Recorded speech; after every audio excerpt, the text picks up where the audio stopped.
Welcome to 5% Radio, where it's all about learning like no one else today so you can live like no one else tomorrow. Please be sure to share and subscribe. What is up, and welcome back to another episode of the 5% Radio podcast. Today is episode number 25. Can't believe it, a quarter of the way to 100 episodes, which we definitely will reach week by week, episode by episode. And today I want to talk to you about leaving it in the bucket. So what do I mean by that? Well, there's something known as the blue crab theory or the blue crab syndrome, but this is actually a true story. So this is actually a fact, not a story rather. But so if you put two blue crabs, it's a species of crab, if you put two blue crabs in a bucket, neither of them will ever leave. So just put them in a bucket with the lid off. If one of them tries to crawl out, the other will reach up and grab the one trying to escape and pull it back down into the bucket. So I want you to picture two crabs, they're in a bucket, no lid. You would think, okay, they're definitely going to get away. So crab number one is in the bucket, chilling out, doesn't care about escaping, wants to stay there, totally content, happy with the bucket. Crab number two is like, you know what, I'd like to get out of here. Reaches up its claw, clamps onto the bucket, starts lifting itself out, okay? Crab number one grabs crab number two's leg and pulls him back down. If we swap that up and we say crab number two likes the bucket, crab number one wants to get out, the same thing happens over and over and over again. There's another example of this in an experiment that was done with monkeys, and the experiment was done that the monkeys were in a cage, in a zoo type area. So they're in a cage, and cage, whatever you want to call it, display, exhibit. And they did an experiment where they gave the monkeys a ton of bananas at the top of this tree or set of stairs that they could climb. And as more and more monkeys began climbing up and showing interest in the bananas, one monkey starts actually climbing up, like approaching the bananas, and they get absolutely doused with a fire hose. Okay, this was a real experiment done with monkeys. And you're like, oh, that's animal cruelty. I'm going to call, PETA, blah, blah, blah, whatever. So they do this experiment. And the monkey goes after the bananas, gets doused. Another monkey goes after the bananas, gets doused. Another monkey goes after the bananas, gets doused. I mean, they're just getting doused with a fire hose. Eventually, monkeys start grabbing the monkey going up the ladder, up the hill, up the stairs, whatever it was. They start grabbing monkeys that are attempting to grab the bananas. They start grabbing them, pulling them down, and essentially beating them up because they don't want to get sprayed. They know, I went after something that was above average. I went after something that not everyone was doing. I went after better for myself. I wanted the bananas that were at the top of that hill, ladder, set of stairs. I went to get those. I got doused with a fire hose, not like they squirted them or like sprayed them with your garden hose, like doused with a fire hose. That was unpleasant. I didn't like it. Someone else goes to do it. I might get doused again. Something bad's going to happen if someone tries to exceed or go outside of the normal, tries to do something above average, tries to better themselves, more or less. They're going to do something good for themselves. I got hurt when I did that. I'm going to pull them back down. So that makes sense. Here's where things get really interesting, though, in the experiment. Eventually, one by one, they started replacing all of the original monkeys that had been sprayed with new monkeys that had not been sprayed. Now, so a new monkey goes up the hill who has never been sprayed. Never seen the consequence of trying to reach for better and, having a negative penalty for doing so. So he's in the herd. He's like everybody else. He's like the little blue crab in the bucket. He's like, you know what? I'm getting out of here. He goes to get the bananas. They've replaced all of the original monkeys now. So no one has ever been sprayed with the fire hose. No one's ever been sprayed or punished for trying to exceed or trying to do something that's, achieving, getting something better for themselves that the rest of the group is afraid to get. No one's ever experienced that in this group of monkeys. Guess what happens? Same thing. All the monkeys go grab that one who was going for the bananas. They pull him down and they beat him up. Now, neither him nor the monkeys that were beating him up had ever experienced getting doused with the hose. So not only did he not know why he was getting beat up, the monkeys beating him up, pulling him down, pulling him away from getting something good for himself, didn't even know why they were doing it. So I want to talk to you about leaving it in the bucket. There are some things that you are going to have to leave behind if you truly want to be successful, because others will try to pull you down, even if they can't articulate why. They can't explain why you shouldn't go for better. They can't explain why they want to keep you in the herd with the rest of them. They can't really tell you why you shouldn't go for what you want to go for. They can't tell you why you're not supposed to chase your dreams. You're not supposed to try to do better. You're not able to achieve. They really can't explain the thinking behind it. But what they know is that they've seen other people get sprayed with the proverbial hose. They've seen other crabs pull crabs trying to get out of the bucket down. And they know we're not supposed to leave the bucket. We're not supposed to go after the bananas. Bad things happen. See, there's a saying that everyone wants you to get by, just not by them. Meaning, everyone wants you to do okay. They want you to pay your bills. They want you to live a life everyone deserves to live a life of, everyone deserves to have a house and 3 hot meals a day and a family and a job. And blah. But what they don't want you to do, and even though they wouldn't verbalize this, they don't want you to get by them. Meaning, your friends and family may not be super thrilled that no one in your family has ever gone and dropped out of college, started a successful company, and been a millionaire by the time they were 30. That no one's ever done that, and they are afraid. They have no clue what is on that side of life, so they're going to tell you all of the reasons that can't work, why you shouldn't do it, why it's not safe, why you need to stick with the traditional path, because all of us do this. All of us stay in the bucket. We don't go after bananas. Did you hear about the one guy that got sprayed with a fire hose? They will try to pull you down. Or maybe you're like my wife, and no one in her family had ever graduated college. No one had ever actually gone and attended college in her family before her at all. So, guess what? She went to college. She finished college. She knew exactly what she wanted to do. For her, it made sense, and that was a big deal because no one had ever done that. It was a big deal. It was an awesome thing that she was willing to do what no one had ever done, and they were excited for her, but not always will that be the way things work. See, there's something called herd mentality or group think, meaning, this is what people refer to as the committee of they. So they say this and they say that, and what will they think and what will they say? Well, who is really they? See, there's some things you're going to have to leave in the bucket, and one of the first things you'll have to leave in the bucket is caring about the opinions of others, caring what other people think about your life, because when things come down to it, they are not going to pay your bills. They're not going to make your marriage better. They're not going to help raise your kids. They're not going to show up when your life is in shambles because something went wrong and fix things for you, but they will tell you all the reasons that you should not try to move on because we've never done this and we're not those kind of people, and knowing that we know, and don't you know the risk, and don't you know it's not safe over there, and don't go for those bananas. Don't try to leave the bucket. You're going to have to leave that in the bucket. You're going to have to leave the opinions of others, caring what other people think about you and your life. There's a cute little saying that you would care less, or you wouldn't care so much about what other people thought about you if you knew how often they seldom did. Meaning, we spend all of our lives living in this, I say we, a lot of people, most people, probably 95%. Oh, imagine that 95% of people care what other people think about them way, way, way, way, way, way, way, way, way. Please insert 1,000 ways here. Way too much. People care way too much what other people think, and you've got to be willing to let that go if you want to go for better, if you want to get out of the bucket, if you want to get whatever is at the top of the hill, the ladder, the stairs that no one else is going after. You've got to be willing to give up some things and leave them in the bucket. One of those is going to be herd mentality or group think.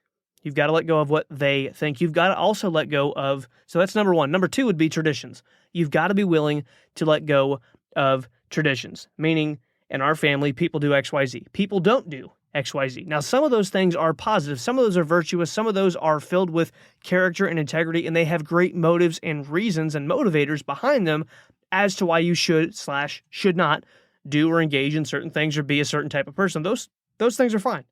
Don't give up something that has virtue, that has character, that is moving you in a positive direction, that is a good thing. Keep that, by all means.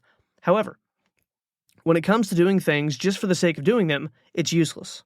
There's a story of, and I don't believe I've told this on the podcast before, but there was a man and a woman, and the wife was prepping dinner, and she was making a ham, and the husband's in the kitchen, and he's just kind of noticing some things, and he's like, hey, why do you cut off the ends of your ham when you make the ham? She's like, well, I don't know, that's the way that my mom always did it. He's like, huh, okay. So they go and talk to her mom next time they see her. He says, hey, by the way, when so-and-so, your daughter, my wife, was making ham the other day, she cut off both the ends. Do you know, she said that you do that. Why do you do that? Well, I don't know. That's just what my mother always did the same thing. So we'll have to ask her. So he goes to his mother-in-law's mom's house. So this would be, grandma of his wife, great grandma of his kids. And he goes to her house and he says, hey, he said, I talked to, let's say his wife's name is Julie. I talked to Julie and then I talked to her mom, Sally, and neither of them knew when they make ham, why did they cut the ends off the ham? So I figured they said that you always did that, so you would know.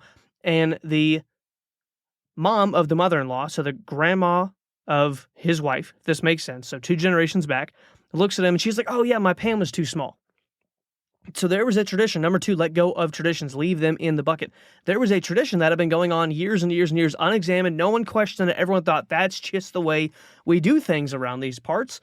And the reason was because her pan was too small. Most people's minds are a certain size. Their belief level is a certain size. Their picture of how the world operates and what people can and cannot do, their limitations and what is possible versus what is impossible is only a certain size. They can only fit a certain amount of life, success, achievement into that pan, so to speak. So if you found that people are cutting off the ends of the ham, they're living smaller than you want to live, be willing to let go of that tradition, because what you want, your life, your dreams, your achievements, your success, your goals may not fit in the pan that holds everyone else's life. They might have been content with a certain lifestyle, a certain, level of education, or maybe they've never traveled outside of their state and you want to travel the country. Maybe they've traveled the country, they've never traveled the world. Maybe they've traveled the world, but they've never done something crazy. Like maybe you want to hit every single country by the time you die. You want to go travel so much that you rest to come home. Maybe your goals are bigger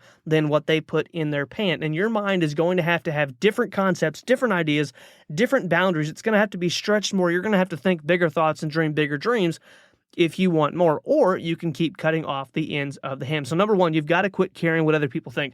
Leave the opinions of others in the bucket. Leave it behind. Number 2, you've got to be willing to leave traditions behind. Number 3, you've got to be willing to leave old attitudes behind. There are many wonderful, loving, caring, give you the shirt off their back people who are extremely negative, pessimistic, and they have zero belief that anyone is meant to do anything great with their lives. Let me ask you something. If you were raising kids, and if you are raising kids, hopefully you are enjoying that, because it is a wonderful journey, and every day you get to take a hard look in the mirror and realize, man, I have such a ways to grow, and there is so much room for improvement that I have, because this little person is making me look in the mirror, look at my heart, look at my thoughts every day, and see the level of patience that I do or do not have, see how quickly things bother me, see everything about myself. He's making me, or she's making me, look in the mirror every single day and be self-reflective and become aware of all of my weaknesses. And if you are anything like me, that makes you want to grow and be the absolute best you can be for that little human being. So you're going to have to let go of old attitudes. When I say old attitudes, I'm talking about primarily negativity. See, many people that are, I want to put this as nicely as possible, many people who are not super successful, meaning that they're probably just average, nothing wrong with it, that's just the life they've lived. Maybe them being average is huge for their family. Maybe no one in their family has ever even held down a job.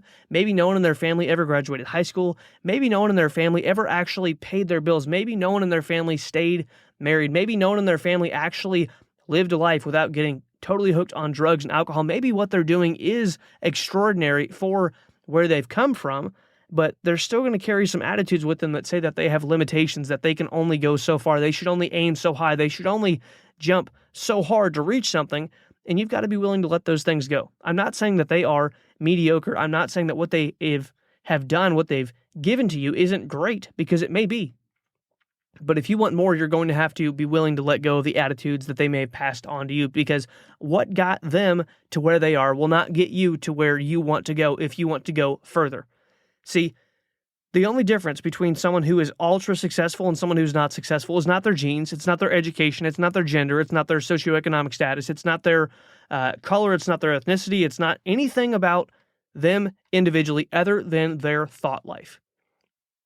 The only difference between a super successful farmer and a super unsuccessful farmer, weather being exactly the same, meaning they had the exact same temperatures, rain, dry spells, everything else, same wind, everything is the exact same. The only difference is how much they cultivate the field. what they do before they plant the seed, how they treat the soil, how they treat the weeds, how they fertilize the crop, how much water that crop gets. All of those things are unique to each farmer, but ultimately it comes down to how do they take care of the field? What do they plant in it? What do they allow to grow in it long term? And how do they cultivate the good things, get rid of the bad things, and make sure that they give the field what it needs to grow the best of the best? You're going to have to be willing to let go of old attitudes. You're going to have to be willing to let go of things that do not belong in that field of your mind. If you're growing a garden, you try to get rid of weeds. If you are trying to be successful, you have to get rid of thoughts that will choke out what it takes to be successful. You've got to get rid of the negative Nelly. You've got to get rid of let's look for and focus on problems, and you've got to look for solutions. You've got to ask questions such as, how can I get this done? I know that I'm not positive right now, but if I was, how would I address this? Okay, I know there's got to be a solution, such and such. Okay, we know the problem. I'm not going to dwell on that. I'm not going to focus on it. I'm not going to keep giving it energy and attention. I'm not going to talk about what I don't want over and over and over again. How can I change this? Who do I need to become in order to go from A to B? You've got to be willing to adopt different new attitudes that probably those in the bucket, those beating the monkeys up for chasing the bananas, those attitudes that they hold on to right now, you've got to be willing to let those things go. So number 1, stop caring what other people think. Number 2, let go of unproductive, limiting traditions. Number 3, let go of and leave behind old attitudes. And number 4, you've got to change some beliefs. You've got to leave some old beliefs in the bucket about, again, what we can do, the kind of people we are, our limitations. No one's ever done blank. We're not entrepreneurs. We work jobs. You know, man, your father tried to have a successful company, your grandfather, this, that, they failed, they lost everything, oh, blah, blah. I just wouldn't want that to happen to you. You've got to be willing to let some of those beliefs go about the limitations that you have. Back to what I was saying about raising a kid. If you're raising a kid, you tell them that they can do, be, become, have anything they want. Your 4-year-old comes to you and he's like, Mommy, I want to be a doctor. You don't get down on your knees and look at that little kid in the face and tell him, honey, no one from our family has ever become a doctor because we're not very intelligent. Your daddy's not very sharp, and I don't really have, I'm not very smart, so you probably won't be very smart either. In fact, you'll be lucky if you graduate high school because that's as far as we've ever gone. So, you know what? Why don't you just go get a good job down at the factory like Grandpa has, and I think you should be happy with it, and we'll buy you a used vehicle that's only 20 years old as soon as you can drive, because you're not going to really be able to do much. So I don't want you to get your hopes up because I just don't want to see you get disappointed. You would never do that to a kid. Never in a million years would you tell a child, hey, here's what you can't be and here's why, because you're a loser and you're not very intelligent, and you might just want to let that dream go. Let the weeds overgrow it and just kind of kill that, because I would rather you know now that you're born to lose. You would never tell a child that. Yet, we will allow people to tell us and pass on things about what we can and cannot do.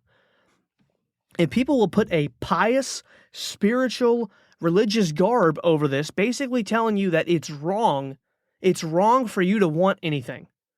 It's wrong for you to want more. It's unholy for you to have a desire to have more. And that's not the case. There is no scripture people will say, well, money is the root of all evil. No. The love of money. Well, you can't serve both God and man. You can't serve both God and money. Okay, so are all rich people in service of money? No, they're not. Is there anything innately evil? If I take $1 million and set it on a table in the middle of a mall, is that money going to jump up and grab a gun and murder somebody? No, it's not. It's literally just money. It's paper. It's a concept. It is a reward. Say's law. I put something into the market. I'm able to get something out. The law of markets. It is a reward. Those who serve deserve. If I bless someone, I should be blessed. If I put out a service or a product that is valuable in the marketplace, I'm going to receive money for that. There's nothing wrong with being successful. People will try to put their beliefs on you because they bought something that made them feel better about why they were unwilling to do the work to move on. I'm not trying to be harsh here, but if you want to win, this is what it's going to take. I don't care what you want to win at. If you want to win, you've got to be willing to leave things behind, because people will try to pull you back down, keep you in the bucket. People will try to remind you, hey, there was one time this monkey went after bananas. Dude, it was terrible. He got sprayed. Other monkeys grabbed him.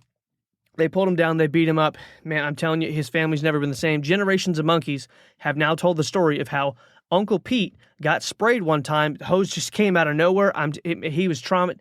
they will try to tell you all of their terrible, terrible, terrible things that they will try to pass on beliefs to you. So number one, you've got to let go of and leave in the bucket caring what other people think. Number two, you got to be willing to let old traditions die. Leave them in the bucket. Leave them at the bottom of the hill with the rest of the monkeys not wanting to get the bananas. Number three, you've got to be willing to let go of negative, pessimistic attitudes and focusing on problems. Focus on solutions. Let go of the old attitudes. Number four, you've got to be willing to let go of traditional beliefs and limitations set up in people's minds that they want to feed you and sell you on. They want to sell you so bad as to why you shouldn't do something great. Number five, and here's where the metal, the pedal kind of meets the metal. This gets kind of rough. You've got it here. I'm going to say you've got to let go of some old associations. You've got to be willing to cut people out of your life if necessary. I'm not talking about your spouse. I'm not talking about, well, I'm not going to talk to my parents anymore because they only make $50,000 a year and I want to make 200. That's not what I'm talking about. It's not your sibling, but there are people in your life right now that when you hang out with them, they are the blue crab in the bucket, and you talk about your dreams, you talk about your goals, and they're like, yeah, man, what about the kegger this weekend, though? Because, dude, we got totally plastered last week, and you should totally come. Man, I was hungover at work till like 2 o'clock Monday. Dude, I had such a bad headache, but you got to connect. The party's going to be awesome. And you're like, dude, don't you have like kids and a wife and like bills and a house? Like, don't you have responsibilities and you're acting like you're an 18-year-old kid that got into a party underage and just got plastered? Like, are you ever going to grow up? You've got to be willing to let go of some old associations. You've got to be willing to let go. Your buddy that doesn't want to do anything with his life, that never wants to move on, that plays video games 35 hours a week, that never takes care of his family, that watches 5 different TV shows and never misses an episode every single week, and what literally does nothing with his life. And his life is getting worse and worse and worse and worse. And his marriage is not something you'd want. His health is not something you want. His finances are a mess. And all he ever wants to do is hang out and party. Let's have a good time, man. You got to be willing to let those people go. I'm not saying you can't see them. I'm not saying you can't spend time with them. I'm not saying you can't love them and even try to help them. But if you want to move forward, you may have to leave them behind temporarily until you can give them a hand up. Because if you're on the same level, you can't really give them a hand up. If you elevate to a different level, if you change, if you succeed at a higher level, then you can help them because now you have changed yourself first, but you may have to step away from some things first. It's the same thing as not having junk food in your house if you're on a diet. I heard a joke the other day and the guy said, man, there's this new diet. You eat whatever you want, whenever you want, as much as you want. It's a super easy diet to stick with. You're just not going to lose weight. How's this sound? Man, I want to be super successful. I'm going to keep doing the same things I've always done. I'm going to keep thinking the same thoughts I've always thought. I'm going to keep watching the same amount of TV, spending my money the same way, making the same amount of money, not ingesting new material. I'm going to keep doing this as much as I feel like because it's just easy. But man, I'm going to become so stinking successful, it's ridiculous. It would never happen. I get on a diet and I keep going to the same buffet every day for lunch and then getting Taco Bell for dinner, and then for second dinner, I get takeout. I get Grubhub, McDonald's to the house every night. Plus, I get an Arby's shake. Dude, it's awesome. And then after that, I go to bed and I have a bowl of ice cream at midnight when I wake up for the first time. But yeah, I'm going to lose weight. I mean, eventually, I feel like if I do this enough, no, it would never work. Insanity is doing the same thing over and over and over and over again and expecting a different result. Number 1, quit caring what other people think. Number 2, leave traditions behind. Number 3, leave old attitudes behind. Number 4, leave old beliefs, limiting beliefs behind. Number 5, leave association behind. Number 6, leave some habits behind. You have habits right now that if you listed them, in James Clear's book, Atomic Habits, one of the first 2 episodes I did ever was on an excerpt, a story from his book about some British cyclist and rubbing alcohol on the tires.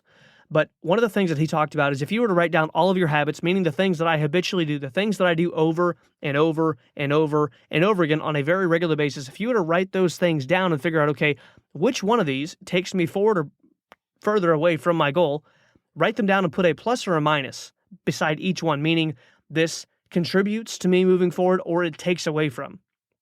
There are no neutral habits. Let me repeat that. There are no neutral habits. If I'm taking a road trip, I can take one of 2 turns every single time my GPS says, hey, turn left, turn right, take this exit, take that exit, take exit 209A and stay to the right. I can do that. Or I can be like, you know what? I'm going to take 209B and stay to the left. what's going to happen? I'm going to get further away from my destination because I did not listen to the GPS, which is taking me exactly where I want to go in the fastest amount of time possible. The right habits will take you where you want to go in the shortest, fastest amount of time possible, in the easiest way. The wrong habits will take you further away. Everyone listening to this right now would be ticked if you went on a vacation. And that vacation, and I'm sharing this with you, by the way, because there are areas of our lives, my wife and I, there are areas of our lives and other people that I know that they are starting to move on, and we all struggle with the same thing. Like, man, I got to leave some things behind. I've got to do something that I've never done to become someone I've never been. To have something I've never had, I've got to do things I've never done before. You've got to hit new levels. You've got to be willing to hit new levels in your journey to being successful, regardless of what that success is. You want a better marriage? You got to hit new levels. You want better finances? You've got to hit new levels. You want to be a better parent? You've got to hit new levels. You want to teach your kids something different? Guess what? You've got to put more time in those kids to teach them those things. You want to be more successful in business? You're probably going to have to do an activity that you've never done, or do more of an activity that you hate to do to get there. Guess what? It's just how it works. List out all of your habits. Plus or minus sign. Is it taking me closer or taking me further away? All of us would be ticked if we're taking a vacation right now and it's like, oh, it's 9.5 hours away, and you take one turn and it's like rerouting 10 hours and 17 minutes. You'd be like, what? Like 47 minutes on my time. It was one turn. Our habits are the same way. Little detours can cost you a lot in your success journey. For some of you, one of the things that you're going to have to give up, one of the habits, is you're going to have to get off social media. And I'm talking, you're going to have to cut down to an hour a week, or you might have to get off it entirely. You might have to have what James Clear does. He has someone change his passwords every single week, and on Friday, guess what happens? He gets into his accounts for the weekend, and then he gets the passwords changed again before Monday begins, because he wants to make sure that Monday through Friday he is focused on reaching his goals. He wants to have all of his habits have a plus sign, no minus signs. Some of you may have to give up TV. Some of you may have to take the TV cord, like my wife and I did at one point, and literally drive it to a friend or a relative's house and leave it there. So every time we wanted to watch TV, we had to have a discussion and agree that, yes, it is worth hopping in the car and driving 5 to 10 minutes down the road, grabbing that cord, and then coming home, which all in all turned into like a half an hour ordeal, because you want to talk to the people. Hey, how you doing? We're just going to, yeah, we decided blah, blah, blah. We're just going to grab this. Did you guys have a good day? Oh, are you serious? What happened? No, you didn't. And it was a waste of time. Not to be with those people, but to go grab that cord. We're like, it's not worth it.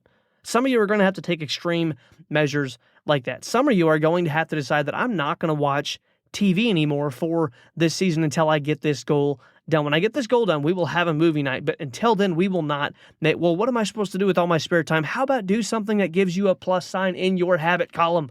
Do something that moves you forward. TV is not moving you forward. I promise, if there was a GPS running on your life of where you want to go, that would be rerouting you, giving you a detour, taking you down a different path, and adding time onto the destination ETA, how long it's going to take you to get there. I promise you, TV is never going, well, I watch educational shows. Garbage. Garbage, garbage, garbage. Take time to read. Take time to actually work more. Take time to develop you. Grow your mind. Don't just sit there and veg out. Some of you may have to give up TV. Some of you, that's not a problem. Some of you, it's the Xbox. Some of you, it's the PlayStation. Some of you, it's the PC that you need to unplug. Some of you, it is something that is an addiction that you know you need to get rid of, not just for your success, but just for your health in general as a person, spiritually, mentally, emotionally, to help your marriage. Some of you know exactly what you need to get rid of right now. I don't have to say anything else. Get rid of that thing. Some of you need to give up relaxing on the weekend so much. In the Bible, we work 6 days. We take 1 day of rest. Most successful people that I know work 6 days a week on their journey to get to where they want to go. They might not work that long term. I know guys that make $1,000, $2,000 plus a day, $10,000 a day that work 8 hours, 10 hours, 15, 20 hours a week, and that's it. They're not working 6 days a week, grinding it out, putting in 80-hour weeks. They're not wearing a flat brim hat that says grinder. Oh, dude, I worked 120 hours this week. They're not doing that. But on their journey to get where they wanted to go, they were having to put in some extra time. Some of you need to give up the idea that Saturday and Sunday cannot be work days because I deserve to relax. You deserve a better life. And that means you are going to have to do better things to get to a better result. That might mean more work and less relaxation for a time. That might mean a little less sleep. It might mean quit taking a nap. It might mean get up a little earlier. It might mean give up things that you love now. Pay now so you can play later. So let's list these in order, and then I'm going to add one more. Number one, thing that you might have to leave in the bucket, caring what others think. Number two, traditions. Number three, old attitudes. Number four, beliefs that have been passed down to you that are limiting. Number 5, old associations. Number 6, habits. And lastly, number 7, values. You may have to change your values. What do I mean by that? Well, people on the left side of the cash flow quadrant, I talked about this in episodes 4 and 5, the difference between employees, self-employed, B-type business owners, and investors, the 4 different ways of making money, and how you make your money is significantly more important in every single way than how much you make. A lot of people get focused on, man, I make 120, 150 a year, and they work 60 hours a week, 70 hours a week. They're a slave to what they do. And then there's other people that work 10 hours, 15 hours a week, 5 hours a week, 1 hour a day, and they make hundreds and hundreds and hundreds of thousands of dollars a year, hundreds of thousands of dollars a month, $1 million a month. There's absolute ridiculous wealth out there because it's a completely different game. It's not dishonest. It's not cheating. It's a different game, and it's played by different information. If I get out the game Sorry, and you have out the game Sequence, what's another game that's actually more well known besides Sequence? Okay, you're playing Uno, and I am playing I don't know, poker. I've never played poker in my life, have no clue how. Euchre, let's use that. Okay, so I'm playing Euchre, you're playing Uno. Those instructions for how that game is played, they're both card games. They're played completely differently with totally different instructions. If I try to play Euchre like you're trying to play Uno, you're going to be like, no, that's not how it's played. And I'm going to argue with you because my instructions say I'm supposed to play a certain way, and your instructions say that I'm supposed to play a different way. The information that you act on to make your money is more important than the money you make. So go listen to episodes 4 and 5 if you have not checked those out yet. Anyway, values. You've got to let go of things like safety, security, clinging to a paycheck. You've got to be willing to let go of what everyone else has told you. This is the most valuable, most important thing. I haven't had a consistent paycheck from someone. I'm talking like that's my only source of income, or that's my primary source of income. Like there was a short stint where I'm like, you know what? Like I got offered a phenomenal opportunity by a buddy, and I went back and worked with him for, it was only like 6 or 8 weeks. And just having a paycheck, knowing that no matter what I do, I'm only going to make a certain amount of money, that I have to work set hours, that I have to be, I don't want to know what the walls are going to look like on a Thursday afternoon at 2 o'clock. I don't want to know where I'm going to be. I don't want to have any clue how much I'm going to make next month. I don't want to have any idea. I don't want the security blanket of you're going to make exactly $37 an hour and you're going to make this much a month and after tax. And once you buy, like, I don't want to know. I just want to know, can I increase it? Heck yeah. Can I make more? Absolutely. Okay, how much did I donate this month versus how much can I donate last month? I don't want to know the 10% I want to know that I can grow that at my beck and call, that I can change that if I want to. So there was a short season that I worked a job for like 6 or 8 weeks, and still had my own business ventures outside of that. Obviously, was still building passive income, was still working in my marketing agency, all this other stuff. And I'm like, it was just something felt morally wrong about working in the E quadrant because I had been an S quadrant. I had been independent. I had been basically could make my own schedule as much as I wanted to for almost a year. And I'm like, man, I was giving up my values of freedom, independence, and unlimited upside. I was giving that up to go back to what most people would consider safety and security. But for me, those are no longer my values. Robert Kiyosaki wrote a book called Business of the 21st Century. And oddly enough, it was about the direct sales industry, but I'm a huge Robert Kiyosaki fan. One of the things that he talked about is different quadrants have different values. Again, I talked about this in episodes 4 and 5 of the podcast. But if you've not heard that, go back and listen to that and just ask yourself, am I behaving in a way that actually is aligned with my real values? Not what I've been handed, but what I really truly feel, what I really want out of my life. Guys, I hope this was helpful. You've got to be aware of the blue crab pulling you down in the bucket. You've got to be aware that the monkeys have not even really seen someone be sprayed that was going after the bananas. They're just pulling down a monkey and beating him up because they know that's what we've always done. The herd mentality, the group think of this is what we've always done. This is the way it is. And be careful. You've got to be willing to let some things go. And if you want to move on, you got to leave some things in the bucket.